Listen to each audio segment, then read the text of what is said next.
Hey, what's up, everybody? Good morning. It is Thursday morning and it's Thursday Morning Live.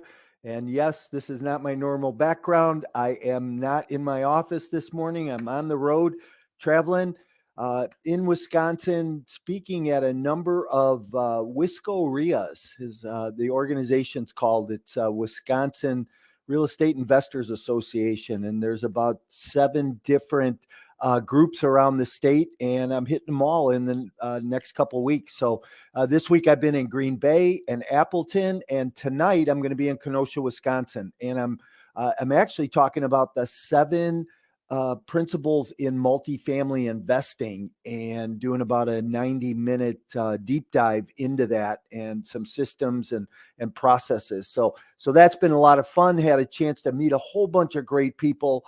If somebody from Wisconsin's listening this morning, it's been great. It's been a great travel, and I feel blessed because the weather's been so good. So that's it for the background. But this morning, I'm excited. I'm excited because I have a different guest on this morning, Arnold Brown. Arnie's with Fifth Third Bank. He's the senior vice president of commercial banking. So we're going to get a chance to talk a little bit about business lending and business banking and that this morning. So, but before we bring Arnie in, let me ask you what you're intentional about today. What are you starting your day out doing? How are you focused? What are you looking to accomplish? So I always say that we need to have that intentionality about our life, our day, and where we're headed. It's so important that we have direction, right? Because that direction builds into our accomplishments. So sit down, take a few minutes, write out, what your intentions are today. Maybe it's a few more sales calls. Maybe it is making a follow-up call that you've been putting on the back burner that needs to be followed up on. Maybe it's that next initiative in your business to move forward, or maybe it's something you need to read a book or meditate or do something just to achieve a little bit more personal growth for yourself. Whatever it is, though, be intentional about it. Hey, if you're a new listener, you have comments, you want to check in, throw your name and where you're from in the chat. And like us, love us, subscribe to us on our YouTube channel for those of you out there. And I will bring Arnie in now. Hey, Arnie, good morning. Good morning, Mike. How are you? I'm great. How are you? Doing great, thanks. It's a little bit more overcast here. I don't know where you're at. Well, you're out in Wisconsin, but it's going to have a bunch of rain today, and it's pretty overcast. A little dreary day out here.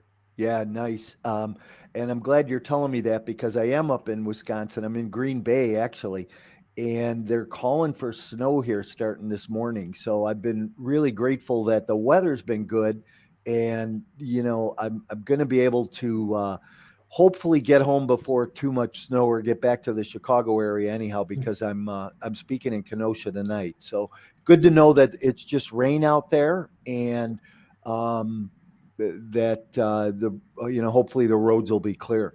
Hey, looks like we have some people on this morning. I'm glad to see Levi out there, and anybody else check in, throw your name and where you're from in the comments, but glad that you're here this morning, Levi. Hey, Arnie, one question I always ask my guests when I start the show is, in one word, what best describes you personally and professional? Trusted. Reliable and trusted advisor. That's not one word, but trusted. Yeah, no, that's good though. That's good. Sometimes you got to put a tag on there to get the meaning across. Where'd that come up for you though in your life? Where, what was important or what happened that caused that to be important for you? Well, I think through my years of my professional career in banking, you've got to be credible. You have to be a trusted advisor, somebody that people can come to and rely on. I've just really, from my family life back for many, many years, from the day I was born all the way up till I was, my banking career started back in '81.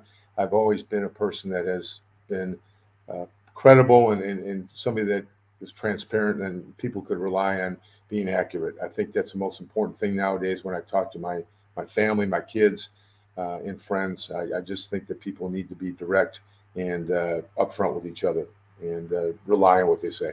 Yeah. Good stuff. Well spoken, that's for sure. Yeah, Hey, thanks. so how'd you get in banking? Why don't you talk a little bit about your history and what you did before banking, and what was the shift that got you into it? Because you've been in banking now for a while. 81. That's a couple of years. Yeah, I graduated in Indiana in '81 and moved out to Dallas, Texas.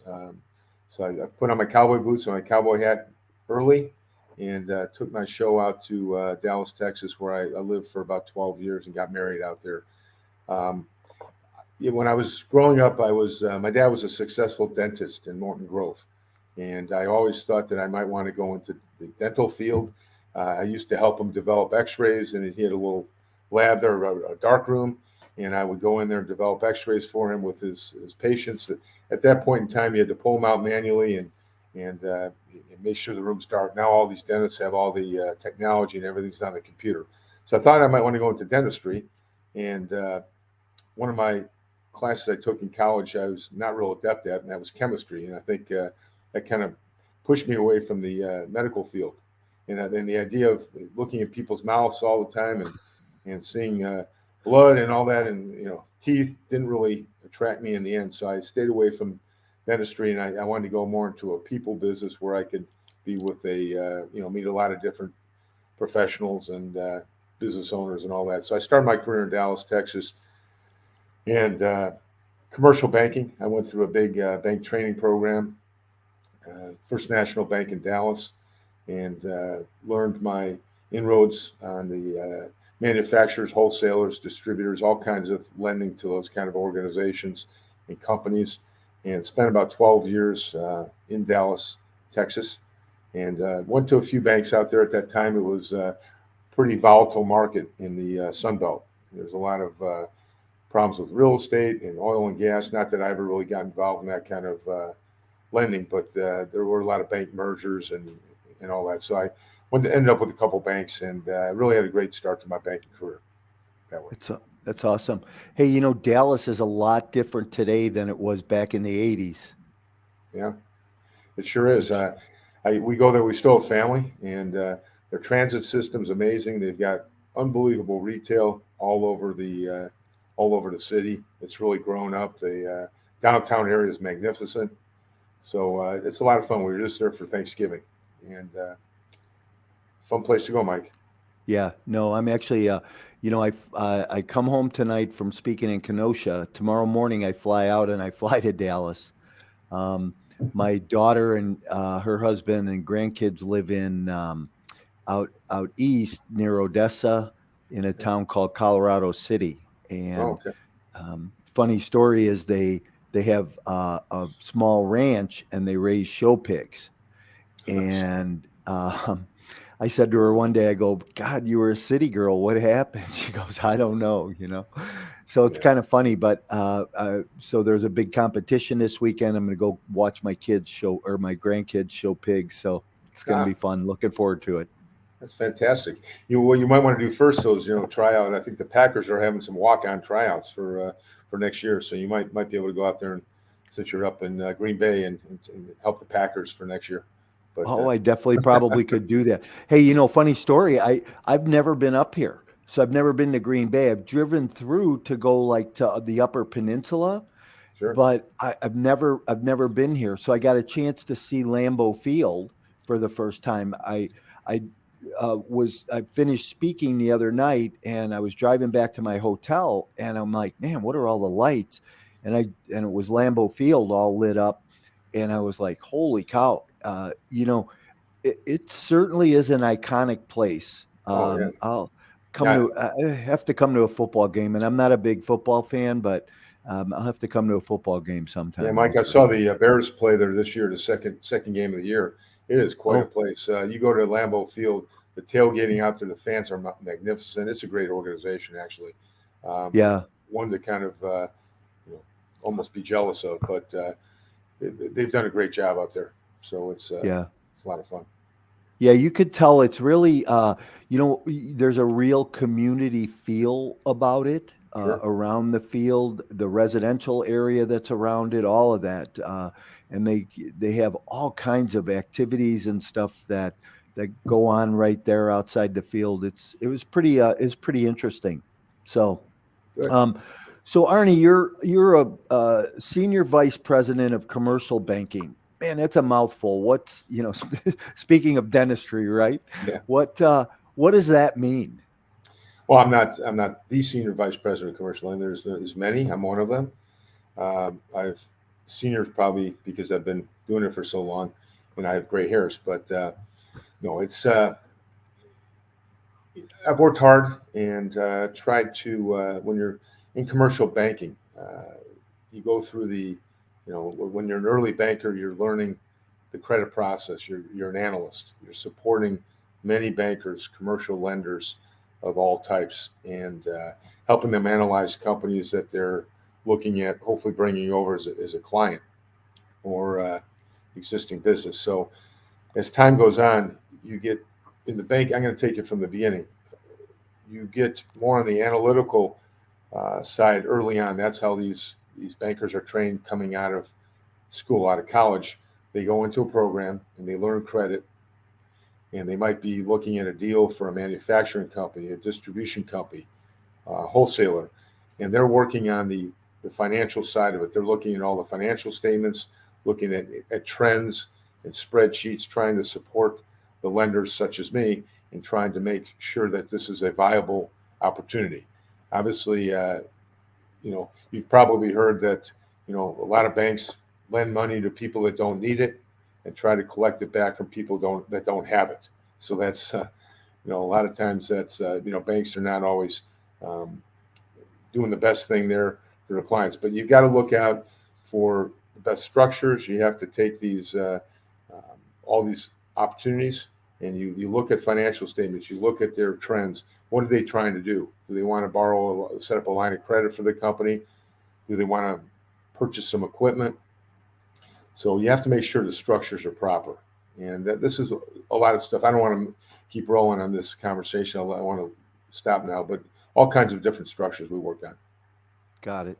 So, what is business lending like? I know what lending is like in this environment today in the real estate space, but in business lending, has it gotten more difficult? What is that process today? Yeah, it's a very competitive market. There's banks in every corner. Very good banks in Chicago. Um, so our competition is very heavy. Interest rates right now are up. The prime rate is up to about 7.75. So a lot of businesses right now um, are less apt to borrow money. Some of them are trying to be a little bit more conservative and maybe not borrow money at the level they were in the past couple of years with the interest rates climbing. They want to keep their interest expense down. However, when they need it and they have inventory, or if they have receivables that are building up, um, they want to make sure to use their lines of credit. So certainly 7.75 prime is way better than how it was years ago when it's in the 18s and 20%. But when you look at banking overall, there's less refi activity in the market, certainly on mortgages. Um, People have had residential mortgages. Have been a lot less activity. People trying to refinance their homes. But overall, business lending is competitive, and it's still reasonable. It's definitely reasonable as far as borrowing. Uh, I do a lot of professional services lending, so not just uh, law firms, accounting firms, architectural, engineering, consulting groups, technology, relocation firms. We do a whole bunch of that, and they're all utilizing different forms of banking.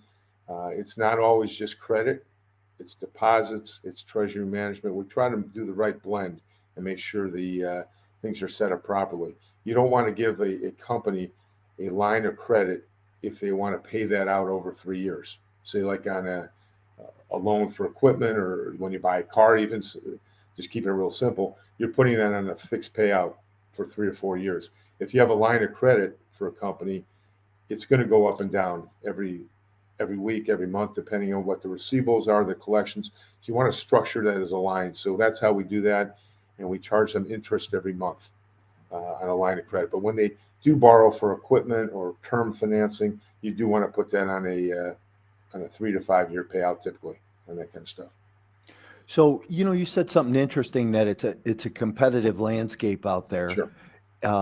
You see a lot of social media posts these days for people who can, get business loans and help you get a loan for your business. And, you know, you get inundated as a business owner with text messages and emails and social media posts where, you can get $5 to $50,000, or, when you talk about competitive landscape, is that, are those deals that people put out there, are those real, or are they just trying to, fish in a big pond?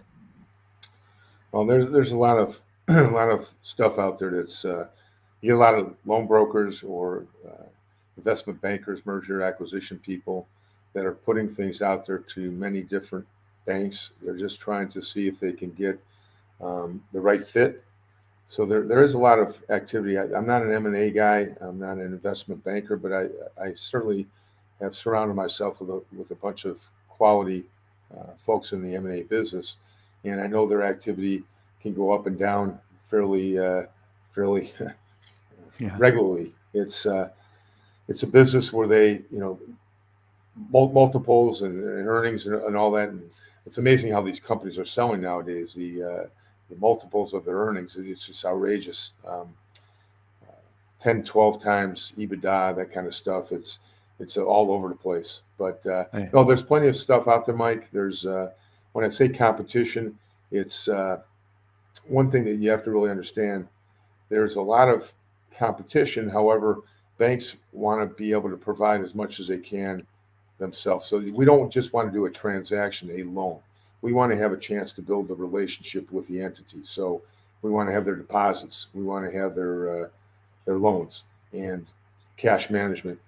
Above and beyond that, they might have family needs. They might want to do some planning for taxes or estate planning. So we try to be, surround our services with a bunch of professionals and a team. And I think most banks do this, some better than others. And that's how I've pretty much utilized my career and played ball, because I came up through LaSalle Bank in Chicago. That's how I started my career. Back with Norm Bobbins was the CEO, one of the most well-respected bankers I've ever known in my life. And I've been with a couple banks in Chicago now for a better part of 29 years. So LaSalle Bank was taken over. I started in Chicago with them, and they got taken over by Bank of America. And I was with MB Financial Bank for 11 years, and we just got bought out by Fifth Third about 3 years ago. So really two banks for 29 years in Chicago. Wow. Acquisition. So yeah, interesting. Important. Fifth Third seems like it's growing a lot lately, huh? It is. It's headquartered in Cincinnati. Right. The biggest market share they have is in Chicago from the MB Financial, the buyout. When I came back to Chicago, I grew up in Wilmette. I went to New Trier in Indiana. I told you I started my banking career in Dallas in '81. I did come back to Chicago 12 years later to work at LaSalle Bank. I actually traded options for about a year. I couldn't stand that at the Seabowl, screaming and yelling down on the floor. But my dad's health was ailing him. He ended up passing away pretty early. So I wanted to be with the family. So I came back to Chicago. And I've been really enjoying my Chicago banking experience. This is where my lifeblood is. And I grew up in the area. Yeah, nice. Good for you. Yeah. Hey, were you at Indiana when Bobby Knight was there? Yeah. I saw a championship. I was there from 77. I graduated high school in '81. So I did catch a championship, saw the wreaking of havoc on the campus, and I also saw Bobby Knight throw a chair across the court when he was. I think the whole world saw that. Yeah, I get a lot of grief right now because I went to IU, but my kids graduated from Wisconsin and Michigan, so I'm pretty addicted to their sporting programs, and so between those three schools, I got the Big Ten covered. My friends always give me grief that I've got the whole Big Ten. It doesn't matter who who's out there, I've always got a winner because I cheer for so many of them. Yeah. But Yeah. yeah, Nice. Hey, I like your comment about companies selling for, multiples that have been unheard of in the past. I think I first realized that because I was talking to an investor that I work with, and he had a couple of veterinarians that had sold their practices for like 8, 9, 10 times multiples. And it was like, man, I can't believe businesses have become that expensive today. yeah, veterinarians. Yeah, I know some as well, Mike, that have sold. They rolled up into bigger groups and they sold at a very big multiple. And we do a lot of veterinarian practices and also dental practices. We've got a group called Provide. It's a fintech company, and we could really help professionals that want to either purchase another practice or buy some real estate for the medical practice, or just do some equipment financing. We have a great group that does that, and we can get this thing turned in a couple 3 weeks, and they do a marvelous job. Yeah. Nice. Hey, so as we start to wind this down here, I like to just ask a couple of questions. And Sure. um, so, what's the best book you've ever read? Sure. You mentioned Bobby Knight. I like his book. Um, the Harry Potter series and The Godfather are Okay. all favorites of mine. I like those a Yeah. lot. Yeah. Um, They're spoken like a true Chicagoan, right? The Godfather. yeah, absolutely. Um, I'm not a big reader. I like to watch shows on Netflix a little bit more. I enjoy that, and I like to go to movies with my wife and kids now. Well, my son's out in Denver. My daughter still lives in Chicago. But one thing I wanted to say, Mike, that I forgot to add before is when you have so much competition in the market, in the banking market, what you want to do is you want to introduce your clients to people. You want to try to surround yourself with people within your organizations, wherever it might be, with other professionals that can maybe add additional products or services to help them grow their business, but also the value of networking, like doing your Thursday morning program here. I know I see you on other networking groups, introducing your clients to external professionals to help them grow their business, other people besides the bank. I mean, let them meet people that could do them good. I'm the ultimate connector. I like to try to put people together and make sense and add value to their vision, their business, and that's how it is. It's come to that. You can't just be a banker with tunnel vision, just looking at what's right in front of you. You got to think above and beyond that, and that's kind of the culture I've surrounded myself with quality people throughout the years, like yourself. Yeah. Nice. That's awesome. Hey, being a Chicagoan, best restaurant in Chicago. Well, I live up in the northwest suburbs. I got plenty up this way. The wildfires of the world, the Serenellos. Uh, downtown. There's so many great places. I like all the steakhouses. I don't want to be unfair to one and mention one over the other, but um, I, Morton's is a great place. But I really have so many restaurants that I've been to over the years that Yeah. it's so hard to say. Um, Yeah. what's your favorite place? I have a favorite restaurant called Tofano's, little Italian place off of over by the old UIC Pavilion, um, uh, off of Racine and 290. That's funny though. I ask that question all the time. Nobody's ever asked me what mine was. That was good. So, Well, we want to uh, know what you like too, Mike. hey Arnie, thanks for being here this morning. Any last thoughts for people and let people know how they can get a hold of you? Sure. Feel free to call me. Usually the best way is to call me on my cell phone, 847-772-8172. And I could always be reached at Arnold.Brown at 53.com at work. But easiest way is using my cell phone. That's around me all the time. Mike, I've really appreciated this, and just being around you on this Thursday morning broadcast is really appreciated. Yeah, thanks, Arnie. Thanks for being here. And I know you and I have some mutual friends, Chad Coe, Rafer Weigel, Allison Melzone. And that's where you and I met, was on Allison's Friday morning Yeah, coffee talk. coffee Um, talk. Allison's yeah, terrific, and those yeah, people you mentioned, yeah, they're all terrific professionals, and we've met a lot of others. And I look forward to keeping up with you and everybody else on that and other yeah. networking groups.